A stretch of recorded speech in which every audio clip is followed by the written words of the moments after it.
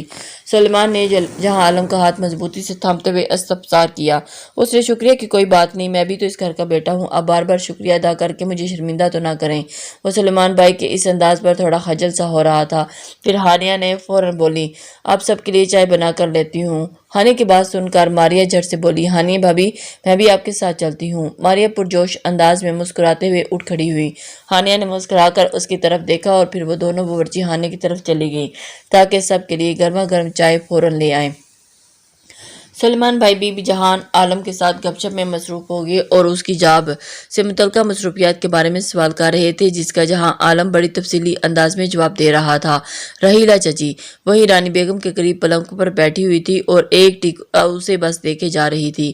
میں نے اس رشتے نبھانے کی کیا کچھ نہیں کیا، زاروں کے تار آنسو اس کی سرمئی آنکھوں سے ٹپک رہے تھے۔ ہر چیز برداشت کی، ہر ظلم نے خاموشی سے سہ لیا۔ اس نے ایک اذیت ناک درد سے بھرپور سسکی لی۔ یہ سب اس لیے برداشت کیا تاکہ اسپند حیات کے ساتھ ایک اچھی زندگی گزار سکوں۔ بے تحاشا کردار پہ اٹھنے والے سوالوں کو نظر انداز کرتے ہوئے اس نے اس رشتہ داری کو پوری ایمانداری سے نبھایا۔ آنکھوں میں اس قدر لالی اتری کہ پلکیں برسات میں بھیگی ہوئی آنسو تھے اور رکنے کا نام ہی نہیں لے رہے تھے۔ دربشا بدلے میں تمہیں کیا ملا؟ احساس ندامت یا پھر احساس اذیت؟ اس ضمیر پر بوجھ بانا کانٹے کی طرح چبھ رہا تھا اور اپنے کمرے میں نیم اندھیرے میں پلنگ پر بیٹھی عجیب سوچوں میں گم تھی۔ پھر بھرپور کوشش کے بعد حالی ہاتھ ہوں۔ زندگی میں آج اتنی بڑی خوشی اس مالک سے نوازا ہے، مگر میری قسمت، میرے حالات اس خوشی کو وجود میں آنے سے پہلے ہی ذلت امیز رویوں کی نظر کر دیا۔ آنکھوں سے ایک آنسو روانی سے بہہ رہے تھے، اندر کی ٹوٹ پھوٹ سے باہر کے وجود کو بھی توڑ پھوڑ دیا تھا۔ اس نے ایک لمبی سانس خارج کی اور اپنی مخروطی انگلیوں میں اپنی آنکھوں کو نیچے موجود آنسو کو سختی سے صاف کیا اور پلنگ کا سہارا لیتے ہوئے اٹھ کھڑی ہوئی۔ پھر لڑکتے قدموں کے ساتھ چلتے ہوئے آئینے کے سامنے آئی اور اپنا زرد آنسوؤں سے بھیگا چہرہ دیکھا اور اپنے ہاتھوں کے پیالے میں اپنے چہرے کو بھرتے ہوئے رنجیدہ میں انداز میں گویا ہوئی۔ تم کیا تھی دربشا؟ انداز تمسخر امیز تھا۔ اب دیکھو تم کیا ہوگی، وہ حقارت سے بولی اور اپنے ہی وجود کا نخوت سے جائزہ لے رہی تھی۔ اپنے وجود کی نفی کرتے ہوئے اس رشتے کو سینچے جوڑنے کی قسم کھائی تھی تم نے۔ اب دیکھو تمہارے حصے میں کیا آیا۔ رنج، دکھ اور کے بادل گرد گھیرا مزید تنگ کر رہے ہیں، اسی لیے تو اپنا حساب کتاب کرنے میں لگ گئی۔ آج تو میں خوشی کی نوید لے کر آئی تھی، اسپند حیات کے سدھر جانے کا راز، جس خوشی کو کہہ کر میری آنکھوں میں سہانے مستقبل کے خواب سے جانے والی اسپند حیات کی ماں کو بھی میری کوئی پرواہ نہیں۔ وہ زاروں کے تار وہیں رو رہی تھی۔ آج اس نے اپنی ہار تسلیم کر لی۔ اسپند حیات کے پاس تو وقت نہیں تھا کہ وہ 2 گھڑی میرے پاس بیٹھے، مجھ سے باتیں کرے، میری طبیعت کے بارے میں پوچھے، کسی کو میری کوئی پرواہ نہیں۔ وہ آئینے کے سامنے اب ہٹ گئی اور پھر پلنگ پر بیٹھ گئی اور اپنے گھٹوں پر سر رکھے اب وہ پھوٹ پھوٹ کر رونے لگی۔ زندگی نے عجب کھیل کھیلا تھا اس کے ساتھ۔ جہان عالم کا آج یوں اچانک اس کے سامنے آ جانا، مرجھائی ہوئی حالات کا ستم سہنے والی زندگی کی لاش وجود میں ہلچل مچا گیا۔ وہ اسپند حیات کی اس رویت پر رو رہی تھی، پھر جہان عالم کے منہ سے اپنا نام سننا اڈے مزید اذیت میں مبتلا کر گئی۔ اس اذیت کا اندازہ لگانا مشکل تھا۔ وہ تا دیر یوں ہی بیٹھی رہی، آنسوں اور ہچکیوں سے اپنے وجود کو بھگو رہی تھی۔ پاپا پاپا پانی۔ دربشا لڑکھڑاتی زبان کے ساتھ بولنے کی کوشش کرتے ہوئے دھیرے دھیرے اپنی آنکھیں کھول رہی تھی۔ سب ان کے گرد اکٹھے ہو گئے۔ انہیں اس وقت سب کے چہرے انتہائی دھندلے دکھائی دے رہے تھے۔ پھر ہانیہ نے ان کے سر کے نیچے ہاتھ رکھتے ہوئے سہارا دیتے ہوئے انہیں اوپر کو اٹھایا اور پانی کا گلاس ان کے لبوں سے لگایا۔ رانی بیگم نے 2 گھونٹ پانی پیے، پھر غور سے سب کی طرف دیکھنے لگی۔ اماں اب ٹھیک تو ہے نا؟ سلیمان نے فوراً آگے کی جانب جھکا اور فکر مندی سے پوچھنے لگا۔ شاید نیند کی دوا کا اثر کی وجہ سے ابھی تک باقاعدہ حواس بحال نہیں ہوئے۔ رانی بیگم نے بیٹے کے فکر مند چہرے کی طرف دیکھا۔ بھابی اگر آپ کی طبیعت ٹھیک نہیں ہوئی تو ہم ہسپتال لے چلتے ہیں۔ رحیلہ چچی فوراً رانی بیگم کا ہاتھ تھام لیا اور دھیرے سے ہاتھ کو سہلاتے ہوئے بولی، جبکہ رانی بیگم نے رحیلہ چچی کی جانب دیکھا، پھر پلکیں جھپکاتے ہوئے ایک لمبی سانس خارج کی اور آہستگی سے بولی، اب میں ٹھیک ہوں، آپ فکر مند نہ ہوں۔ مختصر سا جواب دیتے ہوئے انہوں نے ہانیہ کی کمر کے پیچھے تکیہ رکھنے کا اشارہ کیا اور اس اشارے کو بخوبی سمجھتے ہوئے ہانیہ نے فوراً سے تکیہ پیچھے رکھ دیا۔ رانی بیگم نے جب ٹیک لگا کر بیٹھ گئی تو انہوں نے کمر میں موجود سب لوگوں کو جانب بار بار دیکھا۔ سلیمان کے پیچھے اپنے وجود کو چھپاتے جہان عالم پر ان کی نگاہ ٹھہر سی گئی۔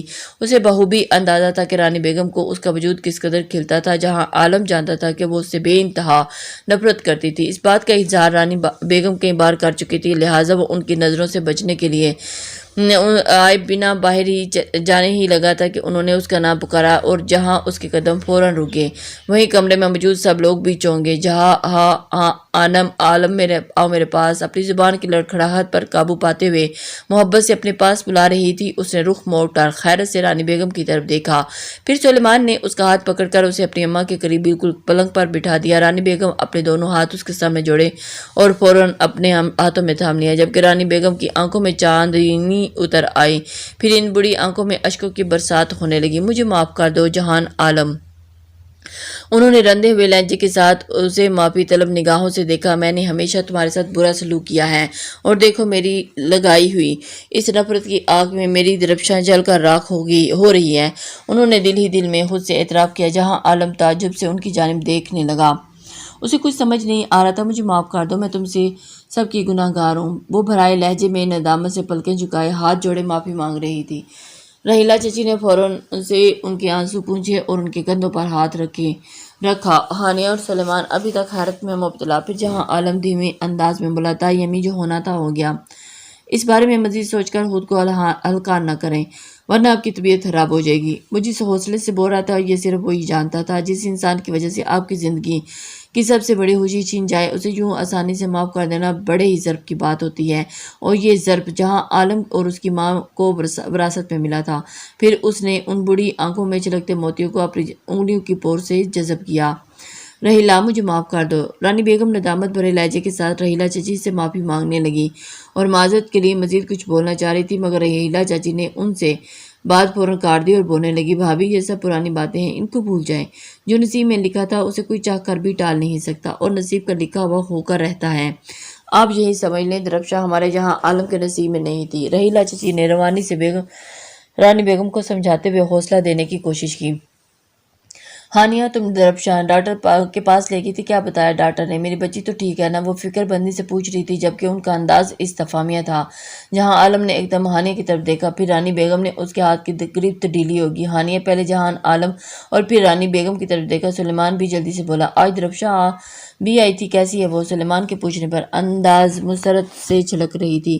ماریا نے بھی ہانیہ بھابھی کے بولنے پر شکوہ کرنا اپنا حق سمجھا، سو وہ منہ بسورے ہوئے بولی، دیکھو کیسی بے وفا نکلی، گھر آئی اور آ کر چلی بھی گئی، ہم سے ملنا تک گوارا نہیں کیا اس نے۔ ایسی بات نہیں ہے ماریا، اس کی طبیعت ٹھیک نہیں تھی، اس لیے جلدی چلے گی۔ اب آئے گی تو میں اسے خود تمہارے پاس لے کر آؤں گی۔ ہانیہ بھابھی نے ماریا کے شانوں پر ہاتھ دھرتے ہوئے محبت سے کہا تو وہ مسکراتے ہوئے بولی، سچ کہہ رہی ہیں بھابھی؟ اس کا انداز سوالیہ تھا۔ وہ ہانیہ بھابھی کی جانب دیکھ رہی تھی۔ ہاں سچ، وہ اس بات پہ سر ہلاتے ہوئے مسکرا دی۔ پھر رانی بیگم کے قریب آئی اور ان کا ہاتھ پکڑتے ہوئے بولی، اماں آپ فکر مند نہ ہو، سب ٹھیک ہے، سب بلکہ ایک بہت بڑی خوشخبری ہے، ہانیہ نے مسکرا کر کہا، جبکہ اس کی آنکھوں کے ستارے کی ماں چمک رہے تھے۔ خوشخبری؟ رانی بیگم نے حیرت سے پوچھا، اماں اب آپ جلدی ٹھیک ہو جائیں، کیونکہ بہت جلد نانی بننے والی ہیں۔ وہ پرجوش انداز میں بولی، اماں خدا کے لیے آپ کی دعائیں سن لیں، آپ کی درفشاں ماں بننے والی ہے۔ وہ دھیرے دھیرے مسکرا کر بول رہی تھی اور اس کی بات سن کر رانی بیگم بے جان وجود میں جیسے جان آ گئی۔ انہوں نے فوراً ہانیہ کو گلے لگا لیا اور سلیمان کی خوشی کی بھی دیدنی تھی۔ جہاں عالم نے مسکرانے کی کوشش کرتے ہوئے سلیمان کو مبارکباد دی، رحیلہ چچی پرجوش انداز میں رانی بیگم سے گلے ملی اور مسکراتے ہوئے بولی، بھابھی آپ کو بہت بہت مبارک ہو۔ رحیلہ چچی نے انہیں مبارکباد پیش کی اور گلے سے لگتے ہوئے بولی، خدا درفشاں کو ہمیشہ خوش رکھے اور آپ اپنے بچوں کو ڈھیر ساری خوشیاں دیکھنا نصیب فرمائے، آمین۔ رحیلہ چچی کے منہ سے دعائیں نکل رہی تھی، جبکہ رانی بیگم تو یہ خوشخبری سنتے ہی خوشی سے نہال ہو گئی۔ سب اس خوشی کے ملنے پر بے حد مسرور تھے۔ جب جہان عالم ایک ہی الگ آگ میں جل رہا تھا، اس وقت بے تاثر کھڑا تھا، خوشی کوئی رموق اس کے چہرے پر دکھائی نہیں دے رہی تھی۔ نصیب جاں ہو تم درفشاں، مجھے تم سے کوئی چھین نہیں سکتا، بڑے ہی مان سے محبت سے بولے گئے الفاظ اچانک سے اس کے دماغ کی شریانوں سے گونجتے ہوئے اسے یاد دہانی کرا گئے اس لمحے کی جب اس نے بڑے مان سے فخر کے ساتھ درفشاں کو یقین دلایا تھا کہ وہ ہمیشہ اسی کی رہے گی، لیکن وقت اور نصیب کو کچھ اور ہی منظور تھا۔ وہ بے بسی پر آہ و فغاں بھی نہیں کر سکتا تھا، لہٰذا وہ ایک سرد آہ بھرتا ہوا آنگن میں آ گیا۔ کمرے سے باہر آ کر آنے والے قہقہوں کی صدا اس کے وجود کو کوئی فرق نہیں پڑ رہا تھا، اس لیے وہ خاموشی سے تخت پر بیٹھ گیا۔ اس کی سیاہ آنکھوں میں نمی بھرنے لگی اور اس کا ذہن یادوں کے جھروکوں میں کھونے لگا۔ جہاں بھی درد کی شدت کچھ کم ہوئی تھی، ہوگی تمہاری یاد کے کانٹے وہاں چبو لیں گے، بس بیت بہت ہو گیا، آج فیصلہ ہو کر رہے گا۔ وہ غصے سے خود کو مخاطب ہوئی، اندر کی ہلچل اب اپنی کہانی خود لکھنے کو تیار ہو رہی تھی۔ میں اس بچے کو ایک روتی سی سکتی ہوئی زندگی جینے کے لیے پیدا نہیں کر سکتی۔ مجھے آواز اٹھانی ہوگی، اپنے حق کے لیے بولنا ہوگا۔ اولاد دنیا کا سب سے انمول تحفہ ہوتی ہے۔ جہاں عورت کو اس ننھے سے وجود سے تحفظ ملتا ہے، وہیں اس وجود کی ننھی ننھی آہٹ اسے کہیں گنا نڈر اور بہادر بنا دیتی ہے، کیونکہ اس دنیا میں ایک کمزور عورت ہو سکتی ہے مگر ایک ماں کبھی بھی کمزور نہیں ہو سکتی۔ یہی سوچ دربشا کے اندر ہمت اور حوصلے کے دیے جلا رہی تھی۔ اس نے ننھی جان کی دنیا آنے سے پہلے ہی حق کے لیے لڑنے کا فیصلہ کر لیا۔ گھڑی پہ رات کے 10 بج رہے تھے اور وہ شدت سے اسپند حیات کے گھر آنے کا واپس سی انتظار کر رہی تھی۔ دائیں سے بائیں قدم مسلسل قدم چلاتے ہوئے اب وہ تھکی تھی۔ اچانک دروازہ کھلنے کی آواز پر آئی اور اس نے فوراً اس کی جانب دیکھا۔ دروازہ کھول کر صحن کو پار کرتے ہوئے اسپند حیات مایوس کن چہرے کے ساتھ اپنے کمرے میں داخل ہوا اور سامنے بیٹھی دربشا کو دیکھ کر چونک سا گیا۔ وہ بالکل اس کے سامنے اسی کو ہی دیکھ رہی تھی، کیونکہ آج سے پہلے اس نے یوں دربشا کو بے صبری کے ساتھ اس کے انتظار میں جاگتے نہیں دیکھا، بلکہ اس وقت تو وہ عموماً سو جاتی تھی۔ تم ابھی تک سوئی نہیں ہو؟ اسپند حیات نے انتہائی نحوست سے سوال کیا۔ اس کے کپڑوں سے عجیب سی باز اٹھ رہی تھی، وہ شاید سگریٹ پھونک کر آیا تھا۔ دربشا فوراً سے اٹھ کھڑی ہوئی، جبکہ اسپند حیات پلنگ پر بے ڈھنگے انداز میں لیٹ گیا۔ اسپند، مجھے آپ سے بہت ضروری بات کرنی ہے۔ بہت حوصلہ جمع کرتے ہوئے بمشکل ہی بول پائی تھی، کیونکہ بہرحال وہ اس کا شوہر تھا اور اس سے پہلے اس نے کبھی اس طرح اسپند حیات سے بات نہیں کی تھی۔ کیا بات ہے؟ وہ اپنی آنکھوں پر سے بازو ہٹاتے ہوئے انتہائی نحوست سے پوچھ رہا تھا۔ لہجے میں ذرا سی نرمی نہیں تھی۔ دربشا حیرت سے اسے دیکھنے لگی۔ کبھی محبت سے میرا نام تک نہیں پکارا اس سنگ دل نے، وہ عجب حسرت سے بھرے ہوئے کھویا ہوئی اور آنکھوں کے اشک اس حسرت کو پی گئے۔ پیسے نہ مانگنا مجھ سے، وہ اسی غصے سے بولا جس کا وہ عادی تھا۔ وہ بس یہی بول پائی۔ یار دوستوں کے ساتھ بازی کھیلنے بیٹھا تھا اور آج تو باشی جیتنے والا تھا کہ اس بدبخت اسلم نے معلوم نہیں کیسی چال چلی، میں جیتی ہوئی بازی ہار گیا۔ اسپند حیات نے بے اختیار سا بولتا چلا گیا، جبکہ دربشا یہ سن کر غصے سے تل ملا اٹھی اور بجلی کی کڑک کی طرح اسپند حیات پر بے ساختہ گن گرج کرنے لگی۔ وہ میرے بھائی کی محنت کی کمائی تھی، جسے آپ بہت آسانی سے جوئے میں ہار آئے ہیں، وہ غصے سے چیخی۔ اسپند کو دربشا کا اس انداز میں گویا ہونا بہت گراں گزرا، اسی لیے تو وہ فوراً اٹھ کر بیٹھ گیا اور دربشا کی طرف حیرت سے دیکھنے لگا۔ آخر کب تک اسپند، یہ سلسلہ کب تک جاری رہے گا؟ پہلے آپ نے اپنے ابا کا کاروبار، روپیہ پیسہ جو انہوں نے انہیں محبت اور محنت آپ کے لیے بنایا تھا، اور اسے آپ نے آسانی سے جوئے کے کھیل میں برباد کر دیا۔ پھر اماں کا زیور بیچ دیا اور ایک نہ ایک دن آپ مجھے اپنے ہونے والے بچے جو بھی اسی طرح بیچ دیجیے گا، جو ہوا کسی بازی میں ہار دیجیے گا۔ وہ خوشمگی انداز میں بے باک ہوتے سب بولتی چلی گئی، مگر اس کا ایک ایک لفظ اسپند حیات کے تن بدن میں آگ لگا گیا۔ وہ غصے سے اٹھا اور ایک ہی لمحے میں اپنا آہنی ہاتھ اس کے گال پر دے مارا اور دوسرے ہی لمحے دھڑام سے زمین پر جا گری۔ اپنی بکواس بند کرو ذلیل عورت، تیری اتنی جرأت کہ تو اسپند حیات کے سامنے زبان چلائے۔ وہ غصے سے دھاڑا، جبکہ دربشا جو کچھ دیر پہلے چٹان کی مانند کھڑی تھی اب کچھ ہی توقف سے زمین بوس ہو گئی تھی۔ پھر اس نے پاس ہی پڑی کرسی کی سیٹ پر ہاتھ رکھا اور اپنے نازک وجود کو سنبھالتے ہوئے اٹھ کھڑی ہوئی۔ اسپند حیات کے بالکل سامنے اس کی آنکھوں میں آنکھیں ڈال کر بولی، جبکہ اسپند حیات یہ سب کچھ بڑے تحمل کے ساتھ دیکھ رہا تھا۔ آپ کو آتا ہی کیا ہے؟ وہ غصے میں بولی۔ عورت پر ہاتھ اٹھانا آپ کی مردانگی ہے، لیکن اس میں مردانگی پر تھوکتی ہوں، وہ حقارت آمیز لہجے میں نحوست سے بولی۔ اسپند حیات کا دماغ مزید خراب ہو گیا۔ اپنی احمقانہ باتیں بند کرو اور میری نظروں سے دور ہو جاؤ، ورنہ ایسی پٹائی لگاؤں گا کہ تمہاری ساری اکڑ ختم ہو جائے گی۔ وہ غصے سے بولتے ہوئے اس کانچ آنکھوں میں تیرتی نمی کو دیکھنے لگا، جو نمی اسپند حیات کے سنگ دل کو کبھی موم نہ کر سکی تھی۔ کبھی خاموش رہوں میں؟ کیوں خاموش رہوں؟ وہ 2 قدم مزید آگے بڑھاتے ہوئے اسپند پہ چیخی اور اس کی برملا جرأت اسپند حیات کو حیرت زدہ کر گئی۔ بہت برداشت کر لیا میں نے، لیکن اب مزید برداشت نہیں کروں گی، وہ اٹل لہجے میں بولی اور اپنے گالوں پر آئی نمی ہاتھوں سے صاف کرتے ہوئے رنجیدہ انداز میں گوئے۔ کیا کرو گی تم؟ بے اختیار سوال کر گئی۔ دربشا کے ہر انداز پہ بے پرواہ اس کی ہمت کو دیکھ رہا تھا، لیکن آج یہ موم سی گڑیا کس جرأت سے اس چٹان کے ٹکرانے کے لیے کھڑی تھی؟ آج میں نے آپ کے لیے دنیا کی سب سے بڑی خوشی لے کر آئی تھی، لیکن اب میں نے فیصلہ کر لیا کہ وہ اپنی آنکھوں پر نمی قابو پاتے ہوئے اسپند سے بولی، اس کی چانوں کو پکڑتے تلخ انداز میں بولا، یہی تو پوچھ رہا ہوں، کیا کرو گی تم؟ جس بچے کی خواہش آپ کو اور اماں کو ہمیشہ سے تھی، میں اسے یوں سکتی ہوئی زندگی گزارنے کے لیے پیدا نہیں کر سکتی۔ دربشا غصے میں سب کچھ بے ربط بولے جا رہی تھی۔ اسپند حیات کے چہرے پر چھائے غم اور غصے کے بادل ایک دم چھٹ گئے۔ وہ 2 قدم پیچھے کو ہٹا اور پھر ایک دم برف کی مانند منجمد ہو گیا، شاید کوئی گہری چوٹ اس کے بے ضمیر آسان کے دل پر لگ گئی تھی۔ وہ جو خاموش بنا بت کھڑا تھا، اسپند آپ کو تو کوئی فرق نہیں پڑتا لیکن مجھے پڑتا ہے۔ وہ اسپند حیات کے قریب ہوتے ہوئے اس کی آنکھوں میں جھانکتے ہوئے بولی، آپ کی غیرت کو اس وقت ٹھیس ضرور پہنچی تھی جب میں نے ملازمت کرنے کا کہا تھا، تو آپ نے یہ کہہ کر چپ کروا دیا کہ لوگ آپ کو بے غیرت ہونے کا تانا دیں گے، آپ کا لعن طعن کریں گے۔ اس نے اسپند حیات کو اس کی کہی ہوئی بات یاد دلائی تو وہ خاموش کھڑا بس اس کی باتیں سن رہا تھا اور ایک کے بعد ایک چوٹ اس کے دل پر لگا رہی تھی۔ لیکن مجھے آج اس بات کا جواب دیجیے کہ یہ آپ کی یہ غیرت اس وقت کیوں نہیں جاگی جب آپ میرے بھائی کے گھر بھیک مانگنے کے لیے بھیجا تھا؟ وہ اسپند حیات کی شانے تھامتے ہوئے اس کے ضمیر کو جھنجھوڑ رہی تھی جبکہ وہ بت بنا کھڑا تھا، بنا پلک جھپکائے اس کی جانب دیکھ رہا تھا۔ اس وقت آپ کا ضمیر کیوں نہیں جاگا جب آپ میرے بھائی کے دیے ہوئے پیسوں کو بازی کھیل رہے تھے اور آسانی سے وہ سارے پیسے جوئے میں ہار بھی گئے تھے؟ درفشا نے الفاظ کی ایک ایسی کاری ضرب لگائی کہ اسپند حیات کی روح کو جھنجھوڑ کر رکھ دیا۔ وہ بت بنا کھڑا تھا۔ اسپند کی طرف کوئی جواب نہ پا کر وہ ہمت ہار بیٹھی اور ہارے ہوئے لہجے میں بولی، اسپند مجھے جواب چاہیے، میں تھک گئی ہوں، ندامت کا اذیت یہ بوجھ میں مزید برداشت نہیں کر سکتی، مجھے جواب چاہیے، کچھ تو بولیں۔ وہ باقاعدہ اسپند حیات کا گریبان پکڑے اسے جھنجھوڑ رہی تھی اور اس سے جواب طلب کر رہی تھی، مگر وہ خاموشی سے اس کے چہرے کی طرف دیکھ رہا تھا۔ درفشا کے یہ روپ دیکھ کر وہ سکتے میں آ گیا اور آج سے پہلے وہ کبھی اس طرح نہیں بولی۔ اپنے حق کے لیے آواز اٹھانا تو دور کے بعد اس نے کبھی کوئی غیر ضروری سوال بھی نہیں پوچھا تھا، مگر آج وہ بے باک ہو کر سب کچھ بول رہی تھی۔ اور ٹھیک ہے، آپ کو خاموش رہنا ہے تو رہیں، میں خود اپنی کوکھ میں پلنے والے اس بچے کو اسی وقت ختم کر دیتی ہوں۔ اس نے اپنے آنسو پوچھتے ہوئے تمسخر انداز میں مسکراتے ہوئے پلٹی۔ میں باپ بننے والا ہوں۔ اس بت کی زبان میں چند الفاظ نکلے اور اس سے پہلے کہ درفشا باہر جانے کے لیے قدم بڑھاتی، اس کے تلخ لب و لہجے اٹل فیصلے نے اسپند حیات کے سوئے ہوئے ضمیر کو بیدار کر دیا اور اس نے فوراً درفشا کی کلائی تھام لی اور اسے اپنی طرف کھینچا، اسے یہ انتہائی قدم اٹھانے سے روک دیا۔ درفشا نے چونک کر اس کی جانب دیکھا جس کے چہرے پر ندامت کے بادل گہرے ہو گئے تھے۔ پھر وہ ہمت کرتے ہوئے بولا، درفشا مجھے معاف کر دو، میں تمہیں بہت دکھ دی ہے۔ وہ اعتراف جرم کر رہا تھا، میں اس قابل تو نہیں، لیکن مجھے معاف کیا جائے۔ مگر آج میں تم سے وعدہ کرتا ہوں تمہیں زندگی کی ہر خوشی دوں گی، سارے برے کام چھوڑ کر تمہارے لیے اور اپنے ہونے والے بچے کے لیے، مستقبل کے لیے جی جان سے محنت کروں گا۔